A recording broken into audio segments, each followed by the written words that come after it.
என்ன காரணங்களால இந்த பிள்ளைகள் உளவியல் ரீதியாக பாதிக்கப்படுது, இதுக்கான காரணம் என்னன்னு தேடுறாங்க. இந்த பிள்ளைகள் பாதிக்கப்படுறதுக்கு ரீசன் வேணும் தானே அப்படின்னு தேடும்போது சில 8 காரணங்களை அவங்க குறிப்பிட்டு பேசுறாங்க. 8 ரீசன் இருக்குது. அந்த 8 காரணிகள்ல அவங்க முன்வைக்கக்கூடிய அந்த பிள்ளைகளுக்கான பிரச்சனைகள் என்னன்னு கேட்டா, அவங்கள பிள்ளைகள் பாதிக்கப்படுறதுல மிக முக்கியமாக அவங்களோட மரபணு சம்பந்தப்பட்ட பிரச்சனை முதலாவது இருக்குது. அவங்களோட பரம்பரையில் வரக்கூடிய பிரச்சனை அது. உளவியல் ரீதியான பாதிப்புன்னா அவங்களோட யாரையோ ஃபேமிலி, அந்த குடும்பங்களில் அவங்களோட தகப்பனாக இருக்கலாம், தகப்பனாக இருக்கலாம், உம்மாவாக இருக்கலாம், உம்மா அவங்களோட ஃபேமிலியாக இருக்கலாம். இப்படி மரபணு ரீதியாக போகும்போது இதில் ஒரு உளவியல் ரீதியான தாக்கமாக இருக்கலாம் அப்படின்னு ஒரு கருத்து சொல்கிறாங்க. நம்ம அதுக்குள்ளே டீப்பாக போகல, அந்த தகவலை மட்டும் நீங்கள் நோட் பண்ணிக்கோங்க. இது ஒரு காரணியாக இருக்கலாம். அப்போ பாரம்பரியமாக வரக்கூடிய ஒரு பிரச்சனையாகவும் இந்த பிள்ளைகளோட மனநலம் பாதிக்கப்படுறதுக்கு ஒரு காரணம் அது இருக்குது அப்படிங்கிறாங்க. அடுத்தது மூளைகளில் ஏற்படக்கூடிய நரம்புல வர பிரச்சனைகளால், அந்த நரம்பு பிரச்சனைகளாலையும் பிள்ளைகள் பாதிக்கப்படும் போது அது மன ரீதியாக பாதிக்கப்படுது அப்படிங்கிறாங்க. அதே மாதிரி இன்னொரு காரணம் சொல்கிறாங்க, அந்த பிள்ளைட குடும்பம், அது வாழ்கிற சூழல் அந்த பிள்ளைய உளநோய்க்கு ஆளாக்கும். அவங்களோட குடும்பம் அது எப்படி அவங்களோட குடும்ப வாழ்க்கை இருக்குதோ அதுக்கேற்ற மாதிரி தான் பிள்ளையும் என்ன செய்யும், அந்த இடத்துல வளரும். அந்த பிள்ளை வளரக்கூடிய சூழல், அவங்களோட அக்கம் பக்கத்து வீடுகள், நண்பர்கள், அவங்கள அண்டி வாழக்கூடிய அவங்களோட சூழலில் உள்ள அந்த நடைமுறைகள், இது எல்லாம் ஒரு பிள்ளையை உளரீதியாக பாதிப்புக்குள்ளாக்குது அப்படிங்கிற இன்னொரு காரணம் சொல்கிறாங்க. நாம் அது பின்னாடி அந்த ரீசன் எல்லாம் என்ன எப்படின்றதை நாங்கள் பார்க்கலாம். அதே மாதிரி சொல்கிறாங்க, இந்த குடும்ப ரீதியான காரணங்களில் பிள்ளைகள் இந்த குடும்பத்தில் வர சண்டை சச்சரவு இருக்கு இல்லையா, சின்ன பிள்ளையாக இருக்கும்போது மடியில் தூக்கி வச்சுட்டு இருக்கிற குழந்தையோட ஒரு உம்மா பிள்ளையை தூக்கி வச்சுட்டு இருக்கும்போது அந்த தாய் இன்னொருத்தரோட சண்டை பிடிச்சாலோ, அல்லது புருஷன் கணவன் தாயோட அந்த மனைவியோட சண்டை பிடிச்சாலோ அதில் பாதிக்கப்படுறது கணவன் மனைவி மட்டும் இல்லை, யாரும் பாதிக்கப்படுவாங்கன்னா அந்த பிரச்சனையை பார்த்து கொண்டிருக்கிற குழந்தை பாதிக்கப்படும். உள்ளம் பாதிக்கப்படக்கூடிய காரணிகளில் அது ஒரு ரீசன் அப்படிங்கிறாங்க. இன்னொரு பிரச்சனை இருக்குது, சில குடும்பங்களில் வறுமைகள் இருக்கும். வறுமை இருந்தால் அந்த வறுமையால் அந்த பிள்ளை ஒழுங்காக சாப்பிடாது, டைமுக்கு சாப்பிட கிடைச்சாது, அதுக்கு ஒரு டீயை குடிக்கிறதுக்கு வசதி இருக்காது, அழகான ஒரு ஆடை உடுக்கிறதுக்கு ஒரு சந்தர்ப்பம் கிடைச்சாது, மற்ற பிள்ளைகளை பார்க்கும். இந்த வறுமையால் இருக்கக்கூடிய பிள்ளை ஒரு காலில் போட்டுட்டு போக ஒரு செருப்பு இல்லாமல் நடக்கும். இந்த மாதிரி இந்த பிள்ளை அடுத்தவங்களை பார்க்கும்போது தன்னை ஒரு தாழ்ந்த நிலையில் அது யோசிக்கும். அந்த பிள்ளையெல்லாம் எப்படி இருக்குது, நம்மளோட உம்மா அப்பா நமக்கு இதை தரலையே, வாங்கி தரலையே, நம்மக்கிட்ட இல்லையே, இப்படின்னும் போது பிள்ளையோட உள்ளத்தில் அது ஆட்டோமேட்டிக்காக என்ன செய்யுமெண்டா ஒரு பாதிப்பை உண்டாக்கி கொண்டே இருக்கும். அதுவும் ஒரு காரணம், குடும்பங்களில் இருக்கிற வறுமை அப்படிங்கிறாங்க. இன்னொன்று உம்மா வாப்பா மனநலம் பாதிக்கப்பட்டிருந்தாங்கண்டா, இப்போ உம்மாவோ வாப்பாவோ மன ரீதியான பிரச்சனைக்கு உள்ளானவங்களாக இருந்தால் பிள்ளையும் பாதிக்கப்படும். வாப்பா அந்த மாதிரி கொஞ்சம் மனநீதியாக பாதிக்கப்பட்டவராக இருந்து அவர் ஒரு கல்யாணத்தை முடித்து அதன் மூலமாக ஒரு குழந்தை பிறந்து அந்த பிள்ளை வளரக்கூடிய நேரத்தில் வாப்பாட அந்த தாக்கம் பிள்ளைக்கு சில நேரம் கிடைக்கிறதுக்கு சான்ஸ் இருக்கு. இந்த உம்மாக்கு அந்த மாதிரி பிரச்சனை இருந்து அந்த தாய் மூலமாக கடத்தப்படக்கூடிய அந்த உணர்வுகள் பரிமாற்றங்களாலையும் இந்த பிள்ளை பாதிக்கப்படுறதுக்கு சான்ஸ் இருக்குது. அப்போ அந்த தாய்க்கோ தகப்பனுக்கோ இருக்கக்கூடிய அந்த உளரீதியான பாதிப்பு பிள்ளையையும் தாக்கும் அப்படிங்கிறாங்க. இன்னொன்று அடுத்தது, இந்த வீடுகளில் நடக்கிற வன்முறைகள் துஷ்பிரயோகங்களாலையும் புள்ள பாதிக்கப்படும். வீடுகள்லாம் பக்கத்துக்காரன் சண்டை பிடிப்பான், நம்மளோட வீட்டு ஆட்கள் கொஞ்சம் வாயை மூடிட்டு இருப்ப முடியலாமல் நாமளும் சாரத்தை மடித்து கட்டிட்டு சண்டை பிடிப்போம். அடிதடி வெட்டு கொத்து காயங்கள் இரத்தங்கள் என்று ஓடும்போது வன்முறையாக அதை வெடிச்சும் போது இதை பார்க்குற பிள்ளையிட உள்ளத்தில் இது தானாக ஒரு பிரச்சனையை மன ரீதியான பாதிப்பு அது உண்டாக்கும். அப்படி அந்த காரணங்களாலையும் பிள்ளைகள் உளநோய்க்கு ஆளாகிறாங்க அப்படிங்கிறாங்க. அதே மாதிரி இன்னொரு ரீசன் சொல்கிறாங்க, இப்படி நிறைய காரணிகளில் இந்த சமூகத்தில் இருக்கக்கூடிய கலாச்சார ரீதியான காரணங்கள், அதில் வந்து அந்த புள்ள போய் படிக்கிற ஸ்கூலில் இருக்கிற பிள்ளைகளோட நடத்தைகளால், அந்த பிள்ளை வந்து அந்த அவங்களோட நண்பர்களுக்கு மத்தியில் ஏற்படக்கூடிய பழக்க வழக்கங்களால் பிள்ளை வந்து உளரீதியாக மாற்றம் அடைகிறதுக்கு வாய்ப்பு இருக்குது. அதில் வந்து சண்டை பிடிக்கிறது, பிள்ளைகள் ஒரு பிள்ளையை ஒதுக்குறது, அவங்க வந்து ஒரு குரூப்பாக சேர்ந்துக்கிட்டு இன்னொரு குரூப்பாக பிரிஞ்சு கொள்வது, இதெல்லாம் சாதாரணமாக நடக்கிறது தானே. ஒரு பிள்ளை ஸ்கூலுக்கு வந்தால் அதை சேர்க்கிறல்ல, அதை வந்து என்னென்னா நீ எங்களோட குரூப் இல்லை அப்படின்னு ஒதுக்கி விட்டுருது. அப்போ இந்த பிள்ளை வந்து என்ன செய்யும், ஒரு தனிமையை உணரும், ஒரு ஃபீலிங்ஸ். அப்போ அந்த பிள்ளைக்கு வந்து ஒரு சமூக தனிமையை அது உணருது. இந்த மாதிரி இந்த குரூப்பாக பிரிஞ்சு கொண்டு ஒரு பிள்ளையை ஒதுக்கிட்டு இன்னும் 4 பேர் சேர்ந்து கொண்டு, இது சின்ன பிள்ளைகள்கிட்ட விளையாட்டுத்தனம் தான். ஆனால் அந்த விளையாட்டுத்தனம் வந்து என்னவாகுமெண்டா, நாளைக்கு தனிமைப்படுத்தப்படுற அந்த பிள்ளை வந்து என்னை இந்த சமூகம் ஒதுக்குது, தனிமைப்படுத்துது, என்னோட பேசுது இல்லை, எந்த ஃபீலிங்ஸை புரிஞ்சிக்குது இல்லை அப்படின்னு அந்த பிள்ளை உள்ளத்தால் பாதிக்கப்படும். இது ஒரு காரணமாக சொல்கிறாங்க. அதே மாதிரி இந்த உடல் வளர்ச்சி அடைகிறதுல உள்ள குறைபாடுகள், ஹெல்த்தியில் உள்ள பிரச்சனைகள், ஒரு பிள்ளை ஒரு நோயாளியாக இருந்துச்சுன்னா அந்த பிள்ளை ஆட்டோமேட்டிக்காகவே என்ன செஞ்சிடும், உள்ளத்தால் பாதிக்கப்படும். பிறந்ததில் இருந்தே நோயாளியாக இருந்தால் அதில் வந்து உடல் நலம் மற்றும் வளர்ச்சி காரணமாக அந்த பிள்ளை வந்து பாதிப்புக்குள்ளாக வாய்ப்பு இருக்குது அப்படிங்கிறாங்க. அதே மாதிரி வந்து பிள்ளையோட வளர்ச்சி தாமதம் அடைஞ்சிச்சுன்னா, ஒரு பிள்ளை கட்டையாக இருக்கிறான்னு வச்சுக்கோங்களேன், சமூகத்தில் கட்டையான பிள்ளைகள் இருக்குதானே, இந்த மட்டுக்கு தான் இருப்பான். அந்த பிள்ளையோட வயசு என்னடான்னு கேட்டால் 15 வயசும்பா, வளர்ந்து இருக்காது, மீச தாடியெல்லாம் முளைச்சிருக்கும், சின்ன ஆளாக இருப்பான், கல்யாணம் முடிக்கிற பருவத்தில் இருப்பான். அப்போ வளர்ச்சி இல்லை. இவன்ட உள்ளத்தில் எப்படிண்டா, அப்படி எல்லாரும் நம்மளை விட பெருசாக வளர்ந்து நல்லா சம்பாரித்து வாகன வசதிகளோட ஓடிக்கிட்டு கல்யாணத்தை முடித்து புள்ள குட்டியாக இருக்கிறான், நம்ம இன்னும் இந்த மட்டுக்கு தானடா இருக்கிறோம். அந்த சின்ன அந்த அவன்ட வளர்ச்சியை நினச்சி அவன் மனசால் பாதிக்கப்படுறான்டா, அவனுக்குள்ள அது என்ன செய்யுது, தாழ்வு மனப்பான்மையை உண்டாக்குது, அப்படியும் பாதிக்கப்படுவாங்க அப்படிங்கிறாங்க. அதே மாதிரி மீடியாக்களுடைய தாக்கம், தொழில்நுட்பங்கள் மீடியாக்களுடைய தாக்கங்களாலையும் பிள்ளைகள் உளரீதியாக பாதிக்கப்படுறாங்க அப்படிங்கிறாங்க. இந்த மீடியாக்களுடைய தாக்கங்கள் சம்பந்தமாக நாம் பார்க்க இருக்கிறோம் பிள்ளைகளோட விஷயத்தில். அது எப்படியெல்லாம் தாக்கம் செலுத்துது, அந்த பிள்ளைகள் எப்படி அதனால் வந்து பாதிப்புக்குள்ளாகிறாங்க அப்படின்றதுல முக்கியமாக இந்த மொபைல் ஃபோன்களால் பிள்ளைகள் மத்தியில் ஏற்படக்கூடிய உளரீதியான பாதிப்புகள் அதுகளை நாங்கள் பார்ப்போம் இன்ஷா அல்லாஹ். இப்படி நிறைய தகவல்களை வந்து அவங்க நமக்கு பட்டியலிட்டு தாராங்க. குழந்தைகளினுடைய உள்ளம் பாதிக்கப்படுவதற்கான காரணிகள் அப்படின்னு. இப்போ இந்த குழந்தைகள் இவ்வளோ காரணம் இருந்தாலும் நாம் புறக்கி எடுத்து சிலதை வந்து என்ன செய்ய போகிறோம், பார்க்க இருக்கிறோம். முக்கியமாக இந்த பிள்ளைகள் வந்து இந்த அரசாங்கத்தால் சுகாதார அந்த அமைச்சால் வந்து வெளியிடப்பட்ட காரணங்களில் மிக முக்கியமாக என்னென்ன காரணங்களால் இந்த பிள்ளைகள் மனநலம் பாதிக்கப்படுறாங்க என்றால், பெற்றோர்களுடைய கவனக்குறைவால் பாதிக்கப்படுறாங்க அப்படின்னு ஒரு ரீசன் சொல்கிறாங்க. பிள்ளைகளை உம்மா அப்பா கவனிக்கிறது குறைவு, பெற்று போட்டால் கடமை முடிஞ்சுன்னு நினச்சிறது இல்லை. பிள்ளைகளை பெற்றா அந்த பிள்ளைகளை நாம் ஆளாக்குற பொறுப்பு நமக்கு இருக்குது. அப்படி அந்த பிள்ளைகள் மீது பெற்றோர்கள் கவனம் செலுத்துகிற விஷயத்தில் அவங்க கவனக்குறைவாக இருக்கிறாங்க.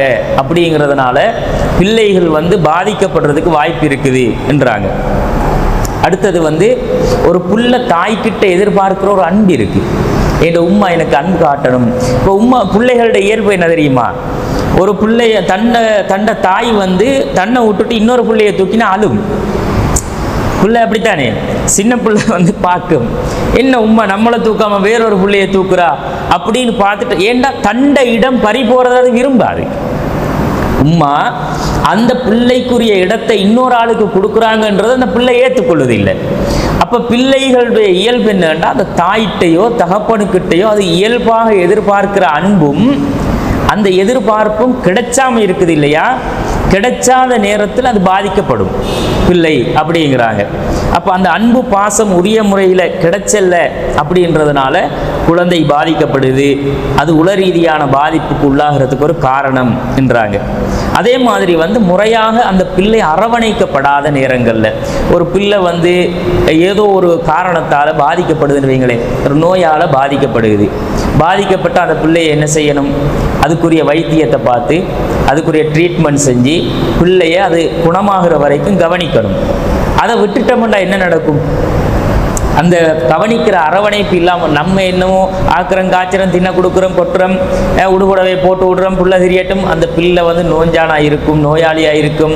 அந்த பிள்ளையோட தேவை என்னன்றதை நாங்கள் நினச்சி அந்த பிள்ளையை அரவணைச்சி அதுக்கு என்ன தேவைன்றதை உணர்ந்து செய்யாட்டி அரவணைப்பு இல்லாமல் போகும்போதெல்லாம் பிள்ளை என்ன செய்யும்?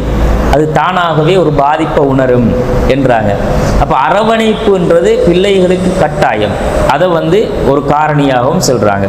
இன்னொன்று வந்து பிள்ளைகளோட உணர்வுகளுக்கு மதிப்பு கொடுக்கணும். எங்களோட உணர்வுக்கு நாங்கள் பேசக்குள்ள நம்ம இன்னொருத்தர் காது கொடுக்காட்டி எங்களுக்கு எப்படி இருக்கும்?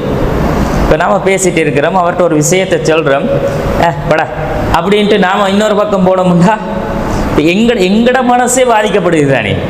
பெரியவங்களோட மனசே எப்படின்னா, நாம் இவ்வளோ சொல்லிட்டு இருக்கிறோம், நம்மளுக்கு பாடுற அவர் மதிப்பு கொடுக்குறானா பேச்சுக்கு அப்படின்னு இதுவன்ட்டு போய் நான் பேசினேனே என்ற மாதிரி எங்களோட மனசு பாதிக்கப்படும் போது ஒரு சின்ன குழந்தை வந்து நம்ம பேசுகிறத உம்மா கேட்கணும், வாப்பா கேட்கணும், நம்ம பேச்சுக்கு அது காது கொடுக்கணும் என்று அந்த பிள்ளைகள் என்ன செய்யும்னா உணர்வுகளுக்கு அவங்க மதிப்பு கொடுக்கணும்னு எதிர்பார்க்கும்.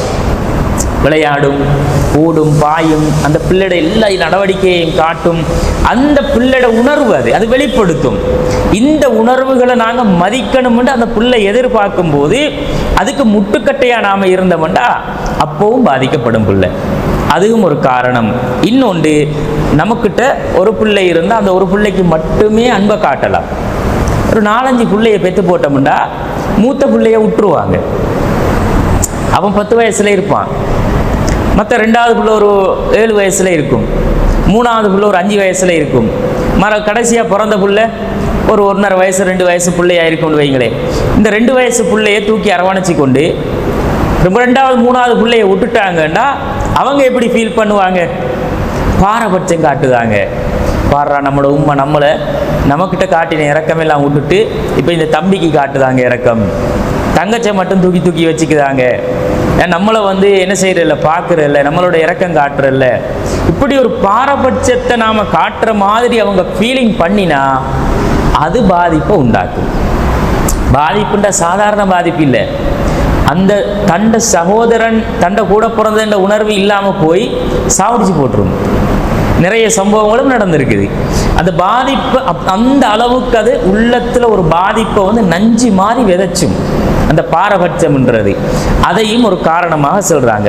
இப்போ இந்த காரணங்களால தான் இஸ்லாம் அதிகமாக இந்த பிள்ளைகளுடைய உளவியல் ரீதியான விஷயத்தில் கவனம் செலுத்துங்கன்றது.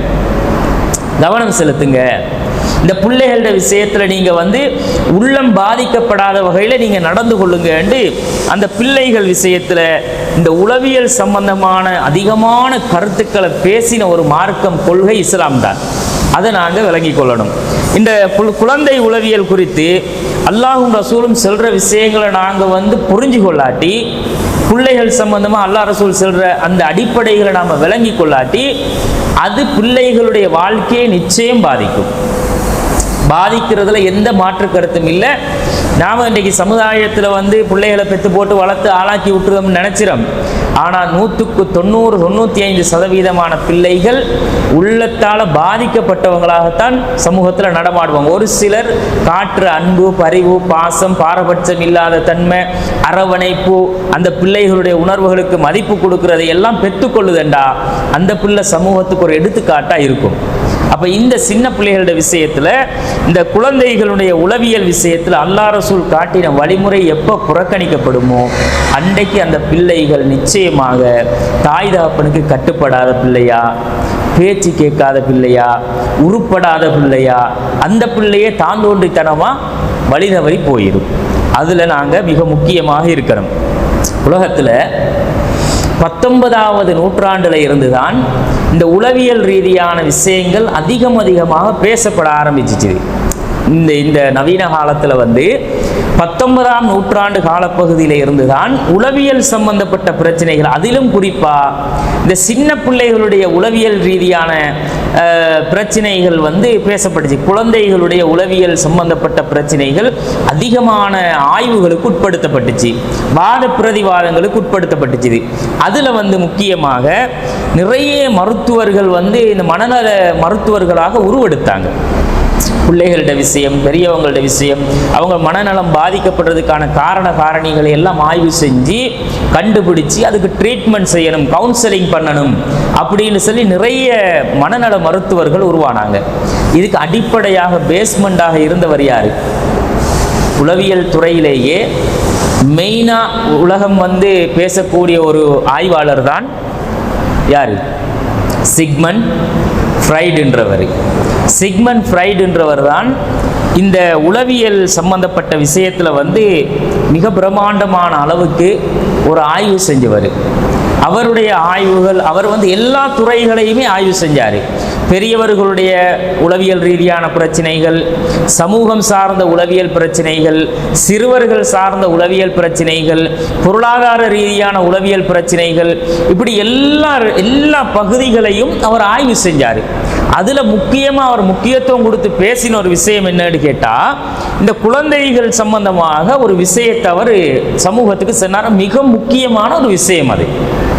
சிக்மண்ட் ஃப்ரைடுடைய கருத்துக்கள்ல சின்ன பிள்ளைகளோட விஷயத்தில் அவர் சொன்ன ஆகப்பெரிய மிக முக்கியமான ஒரு கருத்து என்னன்னு கேட்டா, ஒரு வயசுக்கு ஆம்பளை பிள்ளையோ இல்லாட்டி ஒரு பொம்பளை பிள்ளையோ அந்த பிள்ளை கோபமாக நடக்கிறதும் இரக்கமாக நடக்கிறதும், அந்த பிள்ளை அந்த கோபத்தை கட்டுமையாக கோபம் காட்டுதுன்னு வைங்களேன், எதுக்கெடுத்தாலும் எரிஞ்சு விடும், எதுக்கெடுத்தாலும் கோபம், தட்டப்பட்டு சாமான தூக்கி எரிகிற ஒட்டச்சிற, உமா பாப்பா பேசினா காது கொடுத்து கேட்கிறல்ல, இப்படி அந்த பிள்ளை ஒரு சூழலுக்குள்ள இருக்குமாக இருந்தா அவர் சொல்றாரு, இந்த பிள்ளை அவங்களோட 5 வயசுக்குள்ள அவங்களுக்கு நடந்த அந்த சூழல், அந்த பிள்ளைக்கு ஏற்பட்ட உளரீதியான பாதிப்பிட வெளிப்பாடுங்கிறாரு.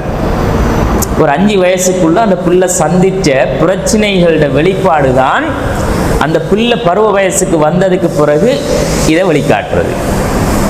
5 வயசு வரைக்கும் ஒரு பிள்ளை வாழும். ஏன்னா அந்த பிள்ளைக்கு அந்த வயசுல தெரியாதே, எதிர்த்து பேச தெரியாது, அடிச்சு உடைச்ச தெரியாது, கோபம் காட்ட தெரியும், ஆனா இந்த அளவுக்கு பெரிய கோபம் காட்ட தெரியாது. அப்ப இந்த கோபத்தை வெளிப்படுத்துறது, இரக்கத்தை வெளிப்படுத்துறது, பயந்த ஒரு சுபாவத்தில் இருக்கிறது, சமூகத்துக்கு தலகாட்டாம இருக்கிறது, எல்லாத்தையும் விட்டும் ஒதுங்கி தனியா இருக்கிறது, இந்த மாதிரி அந்த பிள்ளையுடைய அந்த பருவ வயசுக்கு பிறகு அந்த சூழல் இருக்குமாக இருந்தா அது 5 வயசுக்குள்ள பாதிக்கப்பட்டிருக்குது.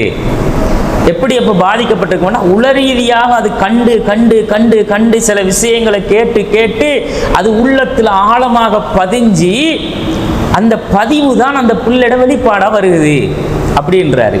அப்ப இந்த 5 வயசுக்குள்ள அந்த பிள்ளை வாழக்கூடிய சூழல் மிக முக்கியமாக திறமா இருக்கணும். வீட்டு சூழலா இருக்கலாம், படிக்கிற சூழலா இருக்கலாம், அது நடமாடுற சூழலா இருக்கலாம், அது மிக முக்கியமாக ஒழுங்கா இருக்கணும் அப்படின்றாரு. சூழல் ஒழுங்காக இருந்தா அந்த பிள்ளை ஒழுங்காக வளரும். சூழல் என்றதை நாங்க தாய் தகப்பன் தான் ஃபர்ஸ்ட் ஆரம்பிச்சணும். தாய் தகப்பன் என்ற அந்த தாய் தகப்பன் சூழல்ல இருந்து அந்த பிள்ளை ஒழுங்காக வளருமா இருந்தா அந்த பிள்ளை நல்லா இருக்கும். அங்க ஒழுங்கு கெட்டு போச்சேண்டா எல்லாம் கெட்டு போயிடும் அப்படின்றத பேசிக்கா சொல்றாரு. மூளையில 2 பகுதி இருக்குது. மனுஷன் மூளையில 2 பகுதி பிரதானமா இருக்குது. ஒன்று வலது மூளை, இன்னொன்று இடது மூளை. இதுக்கு சொல்லுவாங்க வலது மூளைக்கு எமோஷனல் ரைட்டுன்னுவாங்க. வலது மூளைக்கு என்ன சொல்லுவாங்கண்டா இந்த உளவியல்ல எமோஷனல் ரைட்டுன்னுவாங்க. இடது மூளையை சொல்லுவாங்க லொஜிக்கல் லெஃப்ட்ன்னுவாங்க. எமோஷனல் ரைட், லொஜிக்கல் லெஃப்ட்னு சொல்றது. இந்த வலது மூளையிட வேலை என்ன தெரியுமா? அது சின்னத்திலே இருந்து பார்க்குற விஷயங்களை எமோஷனலாகவே பார்க்கறது. சிரிக்கிறது, அழுகிறது, கோபத்தை காட்டுறது, அட்டம் பிடிக்கிறது, இதெல்லாம் எமோஷன். பிள்ளைட எமோஷன் அந்த பிள்ளைட வலது பக்கம் என்ன செய்யும்டா, அது ஒரு குறிப்பிட்ட 5 வயசுக்குள்ள அந்த எமோஷனல் ரைட்டுன்றது திறந்தே இருக்கும். அப்போ அதுக்குள்ள போற விஷயங்கள் நல்லதா போகணும். அந்த போற விஷயங்கள் பிள்ளைக்கு அடம்பிடிக்கிற விஷயங்களாக, வன்முறைகளாக, கோவத்தை காட்டுற விஷயங்களாக, அடிதடிகளாக, ஏச்சு பேச்சுகளாக, மட்டம் தட்டுறதா, அப்படி போக போக அந்த எமோஷன் என்ன செய்யும்டா, அதையே உள்வாங்கி உள்வாங்கி உள்வாங்கி வச்சு அந்த எமோஷன் தான் வெளிப்படும். அப்போ எமோஷனல் ரைட் என்ற அந்த மூளை ஃபர்ஸ்ட் அதை என்ன செய்யும்னா அந்த உணர்வுகளை தான் எடுக்கும், உணர்வுகளை உள்வாங்கும், ஃபீலிங்ஸ் எடுத்துக்கொள்ளும். ஆனால் இந்த மூளை அந்த பீரியட்ல வளர்ச்சி அடையாது. இந்த இடது மூளை இருக்கே அது சும்மா தான் இருக்கும். அது எமோஷனல் ரைட் கரெக்டா வந்துட்டா 2 வயசுக்குள்ள அது கிரியேட் ஆகிட்டா 2வது வயசுல இது வேலை செய்ய ஆரம்பிச்சிடும். லாஜிக்கல் லெஃப்ட் இந்த பக்கம் இது கால்குலேட் பண்றது, இதை செய்வோமா செய்யப்படாதா, இதை செஞ்சா நல்லமா இல்லாட்டி சரியில்லையா, இதை கொடுக்கணுமா கொடுக்கப்படாதா, இந்த கால்குலேட்டிங் பண்ணி பிரிச்சு பகுப்பாய்வு செஞ்சு இந்த உம்மா அப்பாவோட எப்படி நடக்கணும், கூட்டாளிகளோட எப்படி நடக்கணும், இவனோட அவனோட எப்படி நாம நடந்துக்கணும், எப்படி காசு சம்பாதிக்கணும், எப்படி செலவழிக்கணும், இதையெல்லாம் எது திங்க் பண்ணும், இடது மூளை. இது 2 வயசுக்கு பிறகுதான் ஓப்பன் ஆகும். அது வரைக்குமே எது திறந்திருக்கும்டா, வலது மூளை தான் திறந்திருக்கும். இப்ப நாங்க கொடுக்கிற எங்களுடைய எமோஷன்ஸ் எல்லாமே வலது மூளைக்கு தான் கொடுத்து கொண்டிருக்கிறோம். இது இந்த 5 வயசுக்குள்ள கிரியேட் ஆகி அந்த 5 வயசு வரைக்கும் உள்ள போற விஷயங்கள் எல்லாம் அங்க பதிவாகி ரெக்கார்ட் ஆகி அந்த மூளையே கூடுதலா இயங்க ஆரம்பிச்சுச்சண்டா இந்த லெஃப்ட் மூளை ஒரு நாளும் வேலை செய்யாது, இடது மூளைக்கு வேலை இல்லை. அந்த பிள்ளைக்கு தான் அதுக்குரிய தகவல் போகலையே. ஒரு பிள்ளை அதுல 2வது வயசுல என்ன செய்யும்டா, அது ஓடி ஆடி பேசி பழகிற ஒரு பருவம் தானே. அப்ப அது வாப்பாவை எப்பவும் ஒரு ஹீரோவா பார்க்க ஆரம்பிச்சும், எல்லாத்துக்கும் வாப்பா அபு டெடா அப்படின்னு வாப்பா ஒரு ஹீரோவா பார்க்க ஆரம்பிச்சும். இந்த புள்ள நினைச்சிற மாதிரி வாப்பா இருக்கணும்னு ஆசைப்படும். அதுட உணர்வு, அது அதோட ஃபீலிங்ஸ். அப்போ அந்த புள்ள அதுக்கு ஏற்ற மாதிரியான ஃபீலிங்ஸை வெளிக்காட்டும் போது அந்த பிள்ளையோட ஃபீலிங்ஸை நாங்கள் என்ன செய்யணும்டா, அக்செப்ட் பண்ணணும். அக்செப்ட் பண்ணாம தட்ட போனோம்டா அவங்க தான் பாதிப்பு ஆரம்பிக்கும். இதான் பேசிக். அப்போ பிள்ளைகள் எப்பவுமே அந்த 2வது வயசுக்குள்ள வரும்போது நாங்கள் அந்த பிள்ளைக்கு இந்த லெஃப்ட் லாஜிக்கல் இருக்குதானே, லாஜிக்கல் லெஃப்ட் இந்த இடது மூளை வேலை செய்யறதுக்கு அந்த 2 வயசுக்கு உள்ள ஒரு பிள்ளைக்கு நாங்க 500 சொற்களை உள்ள பூத்தி இருக்கணுமா ஒரு பிள்ளைக்கு. இது பிள்ளைக்கு நாம சொல்லிக் கொடுக்கணும். அதுக்கு சொல்ல தெரியாது, உண்மையில பேச தெரியாது. 2 வயசுல பேசுமா பிள்ளை, தரமா தெரியாது. ஆனா சொல்லிக் கொடுக்கணும். இது ஃபோன், இது ஃபோன், இது மைக், இது ஃபேன், இது பில்டிங், இது கார், இது பஸ், இது கிணறு, இது தண்ணி. அதுக்கு தேவையான சொற்களை நாங்க உள்ள கொடுத்து கொடுத்து கொடுத்து நாங்க சாதாரணமா பேசுறது. ஒரு நாயை கண்டா இது டோக் மகன், அது புள்ள மெமரியில வச்சுக்கும். ஒரு பூனை போனா இது கெட் மகன், அது புள்ள அது மெமரியில ஒட்டோவா சேவ் ஆகும். புள்ள திடீர்னு காணும் போது டோக் உண்டும், இது கெட்டுண்டும், ஃபேன் உண்டும். ஏன் நாங்க அதுக்கு கிளாஸ் வச்சு டீச்சிங் பண்ணல, சொற்களை போட்டு இருக்கிறோம். அது புள்ள உம்மா அப்படின்றதா, உம்மாடி யாரு சொல்லி கொடுத்தாங்க, கேட்டு அதுவா கேட்டதை காது உள்வாங்கி கொள்ற விஷயங்களை மூளை ப்ராசஸ் பண்ணும். மூளை ப்ராசஸ் பண்ணி பண்ணி பண்ணி அதை என்ன செய்யும்டா ஒரு டைம் அவுட்புட் பண்ணும். அதான் புள்ளையோட வேலை. அப்போ அந்த பிள்ளைக்கு நாங்க சின்ன வயசுல அந்த மூளை வேலை செய்யக்கூடிய நேரத்துல ஃபர்ஸ்ட் இதை எழுது மகன், அதை எழுது மகன், இதை செய்யுங்க, ரெண்டும் செய்யப்படாது. பேனை குட்டுக்கவே படாது பிள்ளைக்கு. நாம கையை புட்டிச்சு எழுதுங்க 2 வயசுல என் பிள்ளை ABCD எழுதும், அது செய்யவே படாது. பிள்ளைக்கு ஒரு நாளும் டீச்சிங் செய்யக்கூடாது, ட்ரைனிங். பிள்ளை ட்ரெயின் பண்ணப்படணும் 2 வயசுல. இந்த 2 வயசுக்குள்ள அந்த புள்ள ட்ரைனிங் தானே தவிர டீச்சிங் ஒரு நாளும் கொடுக்கப்படாது. எங்களோட பிள்ளைகள் வந்து பேப்பர்களை இழுத்து போட்டு கிழிச்சும், இல்லை பென்சில்களை பேனைகளை கொண்டே போட்டு கீறும் இல்லையா, சோத்துல கீறும், கலரை கீறும், சோக்க கீறும், பிளாட்டினம் கலரை எடுத்துட்டு கொண்டே கீறும். கீறினா உம்மா உனக்கு இதே தான் வேலை கொண்டா அப்படி தட்டி அதை பறிச்சு கொண்டு வந்து வச்சிரு. பேப்பரை கொப்பி கொண்டை எடுத்து அதை கிழிச்சிடாத கொண்டா அப்படின்னு பறிச்சு கொண்டு வந்து வச்சிரு. அந்த புல்லை வந்து அதை எடுக்கிறதுக்கு ரீசன் இருக்கு. அதை எடுத்தா அதுல அந்த புல்லை அதுல ஒரு விஷயத்தை படிச்சும். அதான் அந்த புல்லோட ட்ரைனிங். ஒரு பேனையை கொண்டே சுகத்துல கீறுதா உற்றணும், பிள்ளைய கீறுமான் நீ கீறு. Wow, very good. பிள்ளைக்கு இப்ப நம்ம செஞ்சது குட், நல்லா இருக்குது, எங்கட உம்மா அப்பா சப்போர்ட் அப்படின்னு அதுக்குள்ள அந்த புல்லை வளர்ச்சி அடைய ஆரம்பிச்சோம். இப்படித்தான் கீரும் புல்லை, இப்படி இப்படி இப்படி இப்படி கீரும். ஃபர்ஸ்ட்டுக்கு ஸ்கூல் போன உடனே முதலாம் ஆண்டுல நர்சரியில ஆனா ஆவண்ணா அயன்ன ஏபிசிடி எழுதி கொடுக்குறதா? கோடு தான். இப்படி கோடு, இப்படி கோடு, சரிச்சி கோடு, இந்த இப்படி எல்லாம் கோடு தான், லைனிங். புல்ல வந்து முதலாவது பழகிறது அதோட சுய சிந்தனையிலே அதை செய்யும். செய்ய ஆரம்பிச்சும் போது பிள்ளைட சுதந்திரத்தில் அதை விட்டுட்டு நாங்க பாராட்டணும். பாராட்டச்சில தான் அந்த புல்லை தன்னையை இன்னும் இன்னும் இம்ப்ரூவ் பண்ண ஆரம்பிச்சோம். பிளாட்டினம் கலரை வந்து புல்லை தேடும், கலர் தேடும். பிள்ளைக்கு சின்ன அந்த 2 வயசுக்குள்ள நீங்க கலர்ஸை வந்து காட்டி கொடுக்கணும். அறிவியல் என்ன சொல்லுது தெரியுமா? இந்த உளவியல் பிள்ளைட இந்த மூளை வளர்ச்சி அடையணும்டா முதலாவது அந்த பிள்ளைக்கு கலர்கள் காட்டப்படணும். இது ப்ளூ, இது கிரீன், இது எல்லோ, இது வயலட், இது பிங்க், இது வந்து அப்படி நாம எல்லாத்தையும் காட்டி கொடுக்கணும். அதுவா பிள்ளை என்ன செய்யும், அதை உள்வாங்கி கொள்ளும். உள்வாங்கிக்கிட்டு அந்த பிள்ளை ஒரு பிளாட்டினம் கலர் சுவத்தை கீறுதா, கோடு கீறட்டும், எத்தனை காலம் வேணும்னாலும் கிழிச்சட்டும், கீறி கீறி கீறி கீறி கிழிச்சு கிழிச்சு போடட்டும். கிழிச்சு போட்டா ஊட்ட நாசப்படுத்திட்டான். இந்த பிள்ளையால எனக்கு கிடக்கிற கரைச்சல் வாப்பா, இதை பெத்து போட்டுட்டு நான் படுற பாடு அப்படின்னு உம்மா வாப்பா ஃபீலிங்ஸ் பண்ற. இது சரியான விஷம். இந்த புல்லை அது விஷமா இருக்குதுன்றதுனால அது விஷம் இல்லை, அதுற வயசுக்குள்ள அதுற ஃபீலிங்ஸையும் டேலண்டையும் வெளியே காட்டுது. அதான் அந்த பிள்ளைக்கு காட்ட இயலும். விஷமுண்டா விஷம் வாப்பா, இந்த புல்லை இருக்க மாட்டா ஒரு இடத்துல அப்படின்னு அந்த பிள்ளைய பிடிச்சு அட்டக்குற, இழுத்து கொண்ட இரி ஈனன்ற, எட்டுக்காத, அதை எழுதாத. வீட்டில் வந்து கொஞ்சம் வறுமையா இருந்தா, கஷ்டமா இருந்தா, அந்த புல்லை அந்த பிளாட்டினம் கலரை கொண்டு எழுதினா இந்த உம்மாவோ வாப்பாவோ, ஓ உங்களுக்கு இப்போ பிளாட்டினம் கலர் தானே மகன் தேவை, ஊட்ட திண்டா குடிச்சவை வழியில உங்களுக்கு பிளாட்டினம் கலர் அப்படின்னு பறிச்சு கொண்டு அது தங்கச்சிக்கு இந்த தாத்தாக்கு நானா ஸ்கூல் போறதுக்கு வாங்கி வச்சிருக்குது, நீங்க கீரினா இன்னொன்று வாங்கிடுமா அப்படின்னு கொண்டே வச்சிருது. இந்த புல்லோட மூளை மூடிப்பட்டுரும்.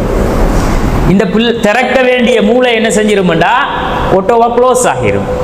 அப்போ அந்த பிள்ளைக்கு வந்து அதுக்குள்ளேயே ஒரு மனநிலம் எப்படி உருவாகும்டா, நம்மளோட உம்மா அப்பா விரும்பலை இதை, நம்மளோட உம்மா அப்பா வந்து இதை வந்து என்ன செய்கிறாங்க, விரும்ப மாட்டாங்க அப்படின்னு அதுவா அதுக்குள்ளே இருக்கிற டேலண்ட் எல்லாம் மூடி மூடி இல்லாமல் போயிடும். வெளிப்படுற டேலண்ட்டை நாங்கள் விட்டுறணும். சில புள்ள நல்லா சுட்டியாக விளையாடும், ஓட்டி ஓட்டி பாஞ்சு ஏறி குதிச்சு விளையாடும். அந்த பிள்ளைய வந்து விளையாடுற நேரம் அது எங்களை கூப்பிடும், உம்மாவை வாப்பாவை கூப்பிடும், கூப்பிட்டு கொண்டு விளையாடும்.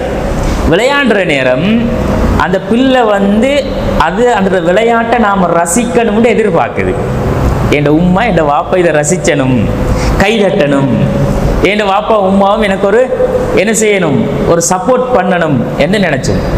ஓடி அந்த புல்லை போய் விழுவுற நேரம் சில உம்மாமார் இந்த பாப்பா இந்த புல்லை விழுந்துட்டேன்னு ஓட்டி போய் பிடிச்சி தூக்கி தட்டவி அப்படின்னக்குள்ள அந்த புல்லை என்ன செய்யும்னா ஒரு ஆக்டிவிட்டீஸை, ஓ நமக்கு பெரிய ஒரு ஆபத்து வந்துட்டு போல, உம்மாவே வந்து நம்மளை தூக்கிட்டாங்களே அப்படின்னு மனசுக்குள்ளே அதை என்ன செஞ்சிடும், ஒரு ஃபீலிங்ஸை கொண்டு வந்துடும்.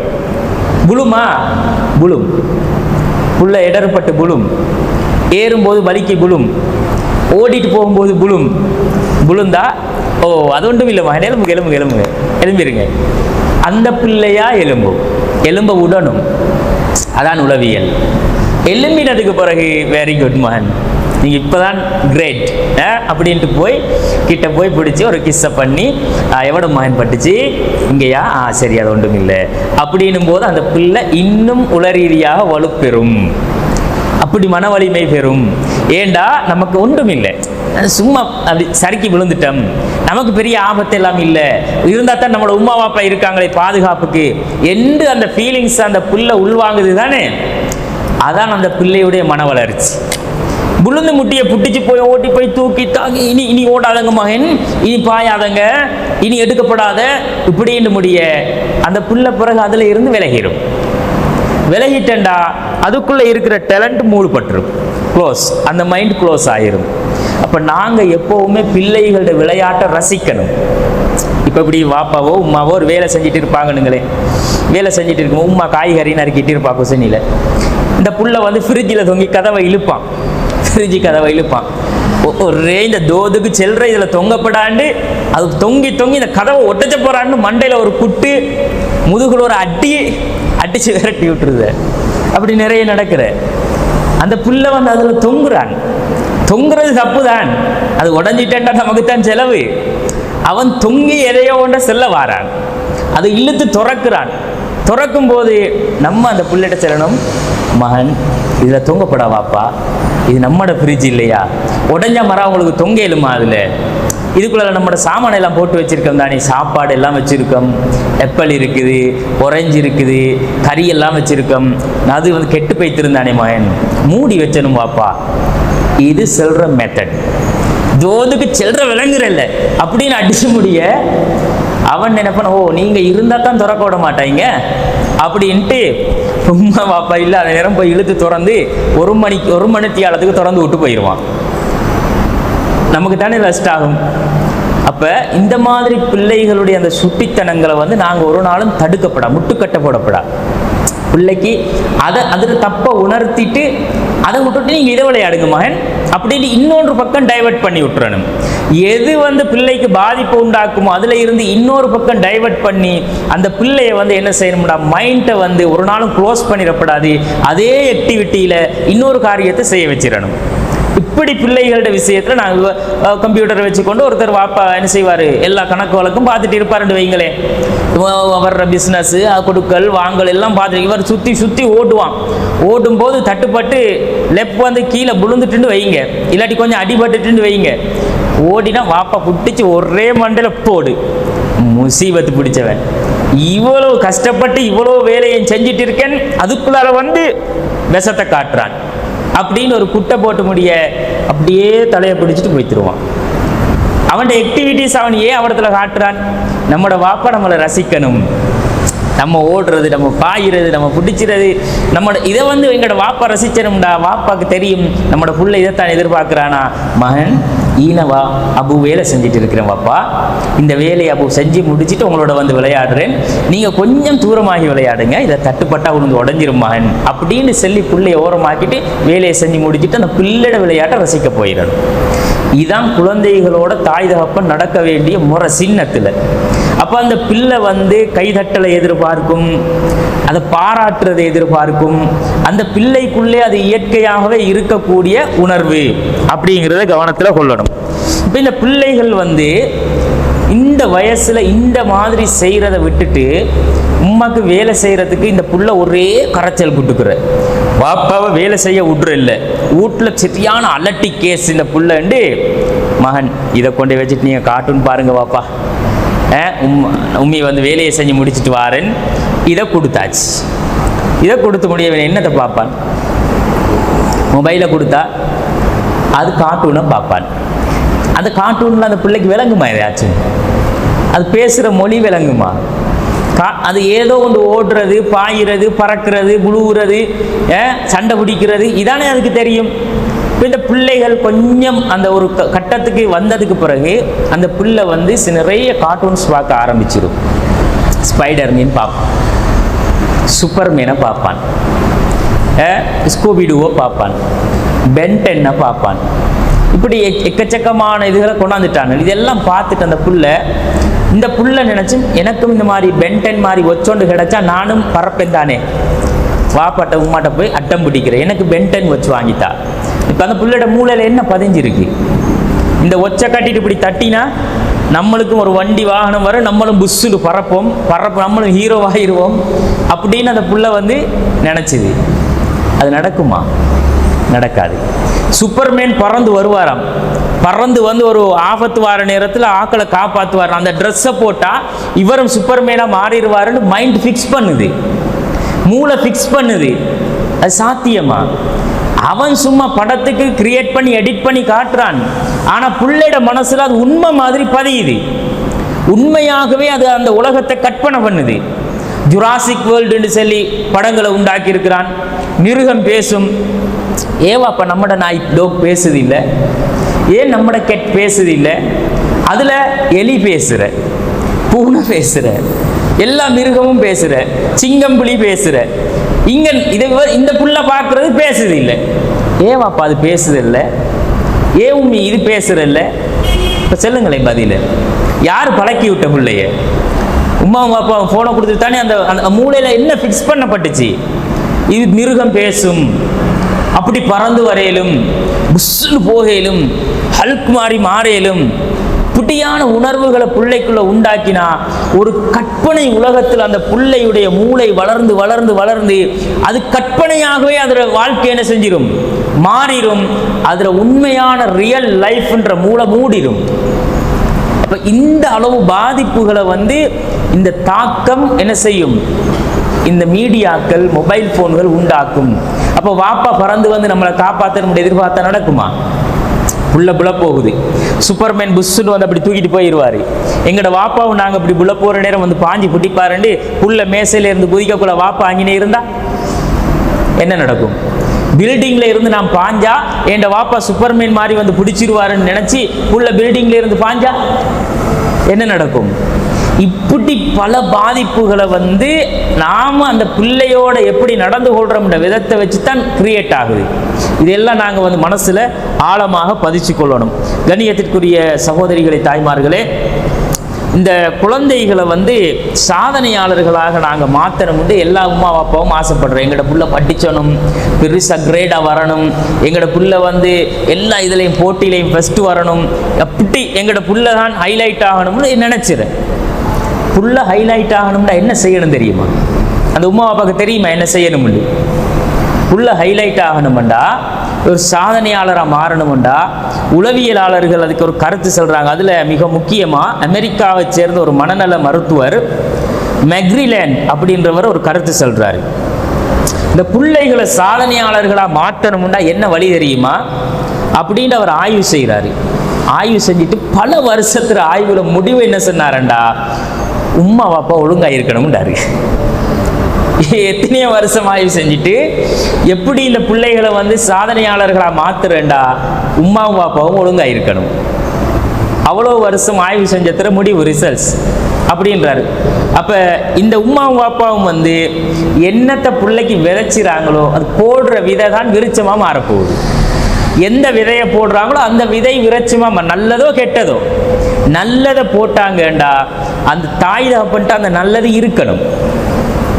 அந்த பிள்ளை அப்ப அந்த போடப்படுற விதையால தான் உருவாக்கப்படும்.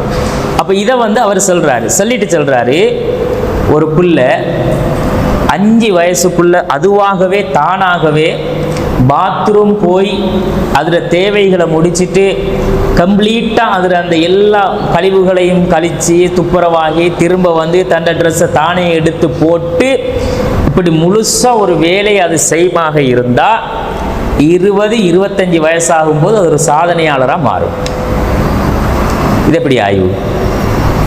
ஒரு புள்ள 5 வயசில் அதுவாகவே தானாகவே பாத்ரூம் போய் தானாகவே அதில் இயற்கை தேவைகளை முடித்து துப்புரவாகி கிளீனாக வந்து அதுவாக அதில் ட்ரெஸ்ஸுகளை வந்து ஆடைகளை ஒழுங்குபடுத்தி கொண்டா உம்மாவை கூப்பிடும். என்ன இப்போ நம்மளோட பிள்ளைய எப்படி தெரியுமா? சூ பிடிக்கினா உம்மி சூ. 5 வயசு புள்ள, 5 வயசு 4 வயசு புள்ள ஓ பாத்ரூம் போகணும்னா உம்மி கக்கா புள்ள. அப்ப நாங்க என்ன செய்யல? அந்த பிள்ளைக்கு சின்னத்துல இந்த விஷயத்தை இன்னும் போடலன்னு அர்த்தம். இனி எப்படி சாதனையாளராக மாத்துறது? இவர் ஆய்வு என்ன சொல்லுதுண்டா, நீங்க 5 வயசுக்குள்ள இந்த ஒழுக்கத்தை முதல் படிச்சு கொடுங்க, அதுவாக அதிட வேலையை தானா செய்யுமாக இருந்தா அது 20 அல்லது 25 வயசு அடையும் போது தானாகவே சாதனையாளராக மாறும். அப்போ ஒழுக்கங்கள் பழக்கப்படணும். நாம பாத்ரூம் போற ஒழுக்கத்தை படிச்சிருக்கோமா? நம்மட ஆக்கள்கிட்ட சரி பாத்ரூம் போறேன்டா, எப்படி பாத்ரூம் போகணும் சொல்லுங்களேன் கொஞ்சம் ஒழுக்கத்தை, இஸ்லாம் சொல்ற ஒழுக்கத்தை சொல்லுங்கடா. எத்தனை பேருக்கு தெரியும்? நீங்க பாத்ரூம் போற நேரம் வலது காலை வச்சு போவீங்களா இடது காலை வச்சு போவீங்களா? அப்படின்னா வலதா இடது. இந்த மாமியார் வீட்டையா போறோம்? பாத்ரூமுக்கு போற நேரம் வலதை வச்சு போறதா இடதை வச்சு போறதா? இல்ல வெளியே வார நேரம் வலதை வச்சு வாரதா இடதை வச்சு வாரதா? இப்படியே நம்மட ஆக்களுக்கே தெரியா. அப்படி ஒரு ஹதீஸ் இருக்கு, அது பலவீனமான செய்தி. அந்த மாதிரியான ஹதீஸ்கள் எதுவும் இடது காலை வச்சு போற வலது காலை வச்சு வெளியே வாருன்றது அது பலவீனமான செய்தி. இதே நமக்கு தெரியாட்டி நாம எப்படி பிள்ளைக்கு சொல்லி கொடுக்குற ஒழுக்கம்? பாத்ரூம் போறேன்டா மகன் இப்படிமா போகணும், ட்ரெஸ்ஸில் ஒழுக்கு இப்படி இருக்கணும், கழுவி சுத்தப்படுத்துறது இப்படி கழுவி சுத்தப்படுத்தி கொள்ளணும், திரும்ப ஆடைகளை ஒழுங்குபடுத்தி கொள்ளணும், இந்த மாதிரி தான் வெளியே வரணும். இதை நாங்கள் சின்ன வயசுல போட்டு போட்டு போட்டு சொல்லி கொடுத்து அதையே தண்ட தேவையை செய்கிற மாதிரி பழக்கி உருவாக்கிட்டோம்னு வைங்களேன், அதுவா முன்னேறும். அது மட்டும் கிரியேட் பண்ணி பாருங்க, மற்ற வேலைகளெல்லாம் நாங்கள் அந்த பிள்ளைக்கு செல்ல தேவையில்லை, அதுவா செய்யும். ஏன்னா நாங்கள் போடுற விதை தான் முளைச்ச போகுது. அதை இவர் என்ன செய்கிறாரு, மிக்ரிலேண்ட் அப்படின்ற அந்த உளவியலாளர் சொல்கிறாரு. அப்போ இந்த மாதிரி ஒரு பகுதி இருக்குது. இன்ஷா அல்லாஹ் இதில் இன்னும் சாப்டருக்குள்ள மேட்டருக்குள்ள நிறைய விஷயங்கள் இருக்கிறதுனால உள்ளே வரல. இதில் அடுத்த இன்னொரு பகுதி, அந்த பிள்ளைகள் மனநலம் பாதிக்கப்படுறதுக்கு ஒரு காரணமாக இன்னும் நிறைய விஷயங்கள் இருக்கிறதுல பிள்ளைகளோட அந்த என்ன செய்கிறது, பிள்ளைகளை பெற்று போட்டுட்டு அவங்களோட விஷயத்தில் பிள்ளையோட தாய் தாப்பன் அக்கறை இல்லாமல் கரிசனை காட்டாமல் பிள்ளையை அரவணைக்காமல் இருக்கிறது ஒரு ரீசன் சொல்கிறாங்க. அதில் சம்பந்தமான விஷயங்களை நாம் நாளைக்கு தொடர்ந்து பார்ப்போம். இன்றைக்கு சொன்னது பேசிக் தான். இந்த காரணங்களால் இப்படி பிள்ளைகள் மாறுமாக இருந்தால், முதலாவது நாங்கள் அந்த பிள்ளைகளுடைய மூளை வளர்ச்சியில் பங்களிப்பு செலுத்தாட்டி வலது மூளைன்றது அதில் அந்த குறிப்பிட்ட பருவத்துக்கு வளர்ச்சி அடையாட்டி இடது மூளை எத்தனை வருஷமானாலும் வேலை செய்யாது. தோதும்பாங்க பிள்ளை, என்ன சொல்கிற தோது பிள்ளை இதும்பாங்க. ஏன்னா வளர்ச்சி அடைய வேண்டியது வளர்ச்சி அடையாது. எனவே அந்த விஷயத்தில் நாங்கள் கண்டிப்பாக பிள்ளைகள் விஷயத்தில் முக்கியமாக கவனம் செலுத்தணும். இன்ஷா அல்லாஹ் அடுத்த நாட்களில், வரக்கூடிய நாட்களில் மார்க்கத்தோடு இந்த பிள்ளைகள் விஷயத்தை எப்படி அதை அணுகணும், இஸ்லாம் என்ன வழிகாட்டுது அப்படிங்கிறது தொடர்ச்சியாக நாங்கள் பார்ப்போம். வாஹிரு தவானா அல்ஹம்துலில்லாஹி ரபில் ஆலமீன். அஸ்ஸலாமு அலைக்கும் வரஹ்மத்துல்லாஹி வபரகாத்துஹு. சுப்ஹான்.